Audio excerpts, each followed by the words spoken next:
أعوذ بالله من الشيطان الرجيم بسم الله الرحمن الرحيم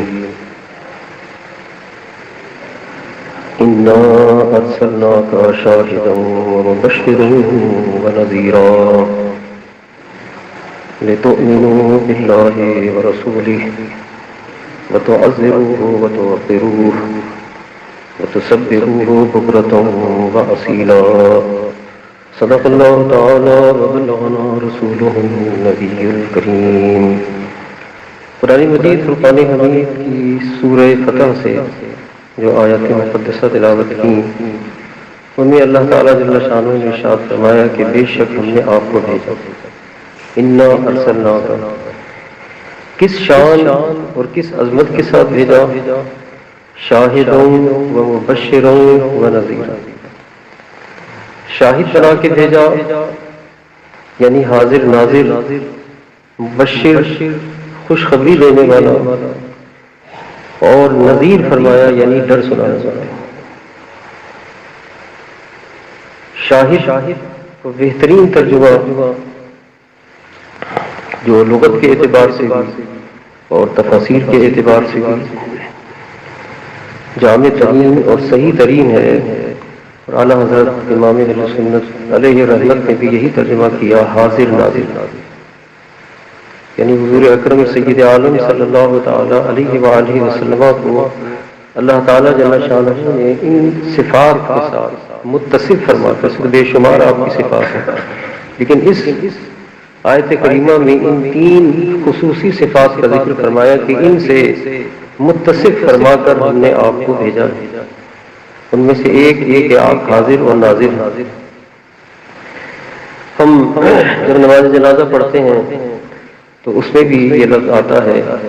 اللہم اغفر لحینا ومیتنا وشاہدنا وغائبنا، کہ اے اللہ ہمارے زندوں کی بھی اور جو انتقال کر رہے ان کی بھی، اور جو حاضر ہیں شاہدنا ان کی بھی، اور جو غائب ہیں ان کی بھی مغفرت فرما۔ تو حاضر سے مراد وہی ہے کہ جو موجود ہو، جو حاضر ہو، کسی واقعے کے عینی شاہد ہو۔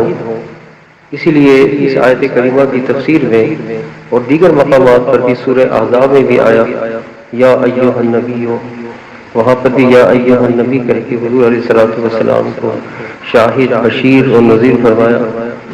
کہ حضور اکرم سید عالم صلی اللہ تعالی علیہ وآلہ وسلم کل بروز قیامت بھی امت کے اعمال اور احوال کی گواہی دیں گے، بلکہ صرف اس امت ہی نہیں گزشتہ امتوں کے بھی اعمال اور احوال حضور علیہ الصلوۃ والسلام ان کی بھی گواہی دیں گے۔ اتنی بڑی عظمت اور شان ہے حضور علیہ الصلوۃ والسلام کے شاہد ہونا،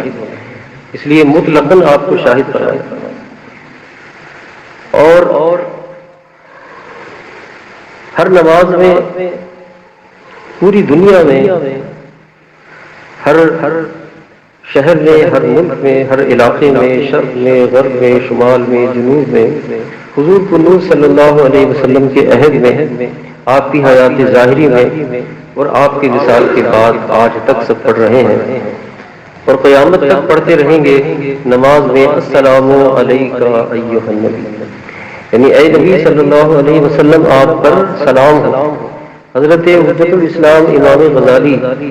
شیخ عبداللہ محدث دہلوی اور دیگر اکابرین اولیاء امت، علماء ربانیین لکھتے ہیں کہ جب نماز میں اس مقام پر پہنچو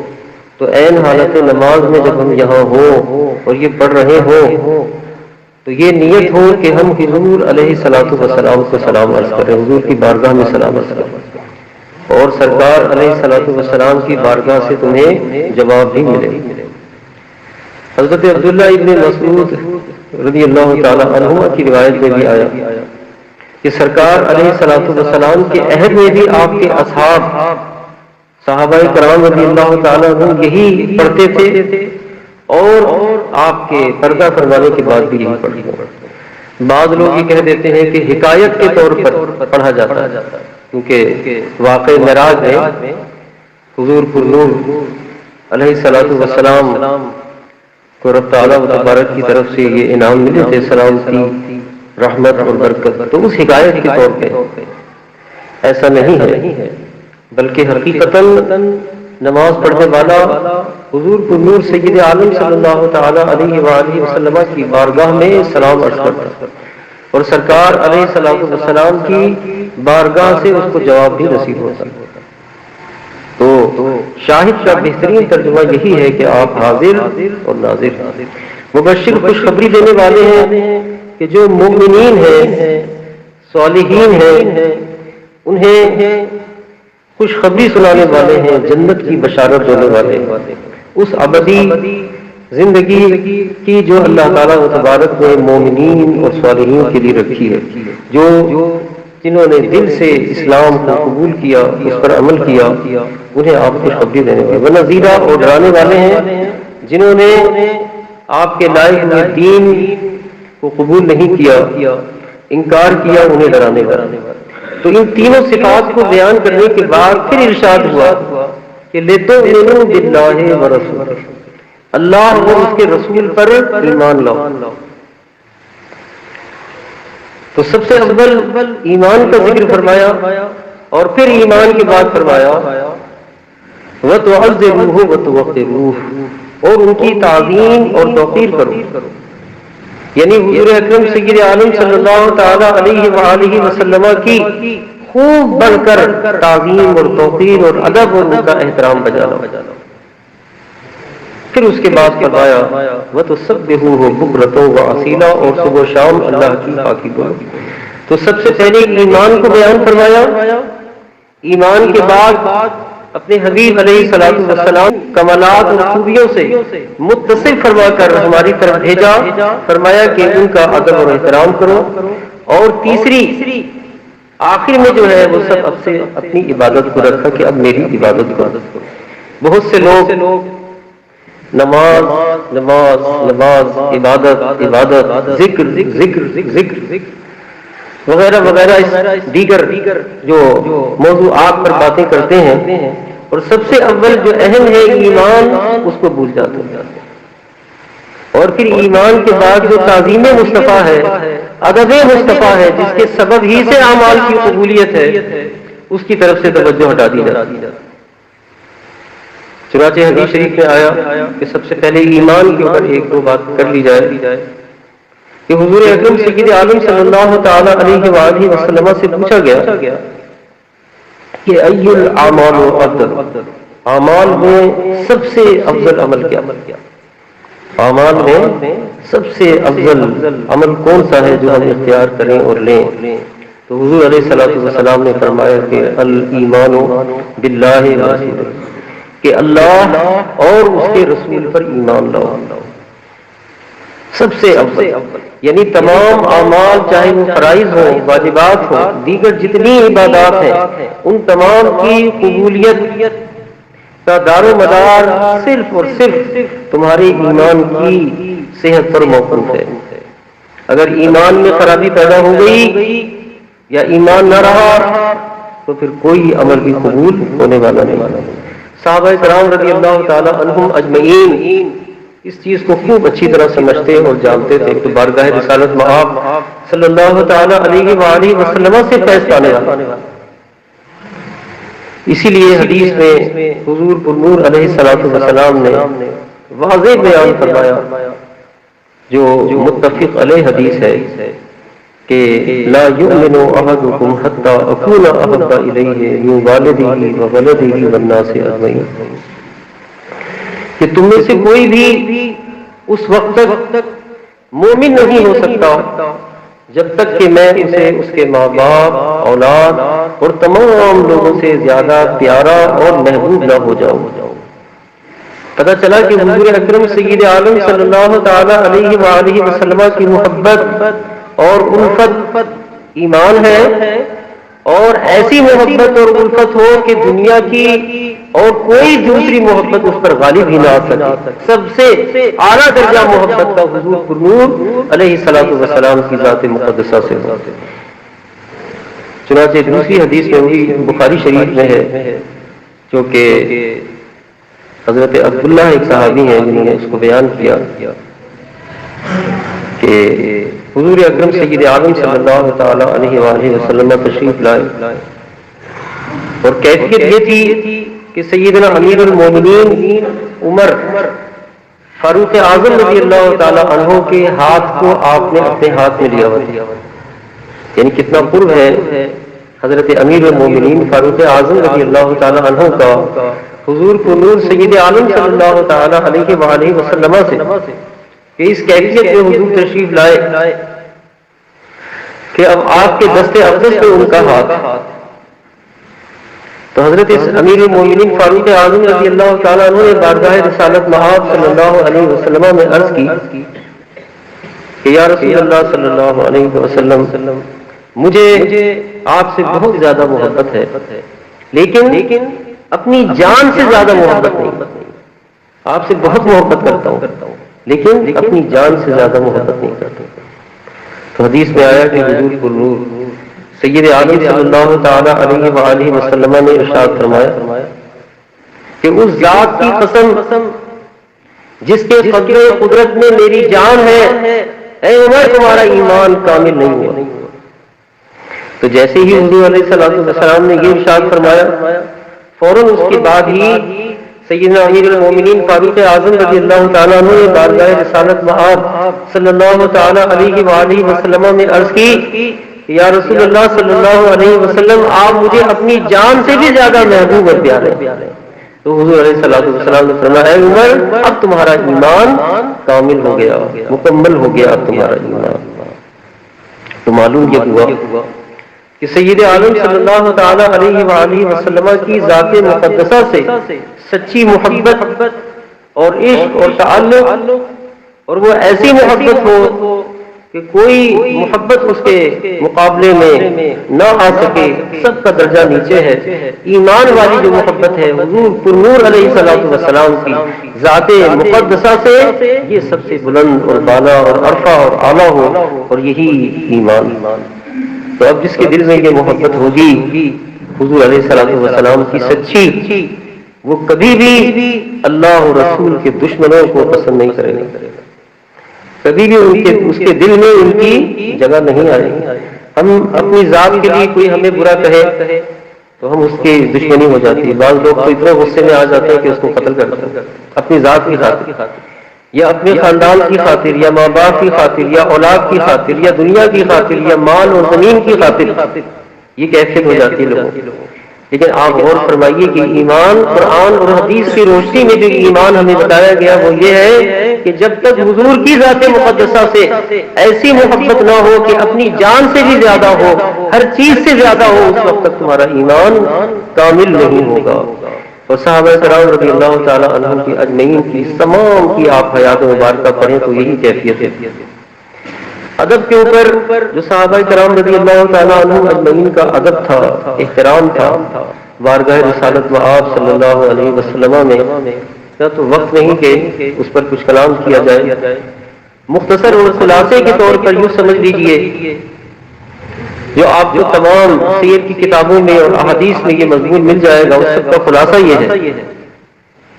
کہ حضور اکرم سید عالم صلی اللہ تعالی علیہ وآلہ وسلم کی بارگاہ میں جب صحابہ کرام رضی اللہ تعالی عنہم اجمعین حاضر ہو کر بیٹھتے تو راوی بیان کرنے والے کہتے ہیں کہ ان کی صحابہ کی آپ کی بارگاہ میں بیٹھے ہوئے حالتیں یہ ہوتی، کیفیت ان کی یہ ہوتی کہ چرند اگر ان پر آ کر بیٹھ جائے تو انہیں خبر نہیں ہوتی، اور ان کی آنکھیں ادھر ادھر نہیں جاتی، سر جھکے رہتے۔ اور بعض اصحاب کی تو یہ کیفیت اور حالت رہی کہ کئی سال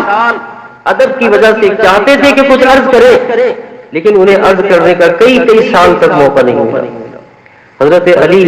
کرم اللہ تعالی وجہ کریم بیان کرتے ہیں، تاریخ الخلفاء میں بھی ہے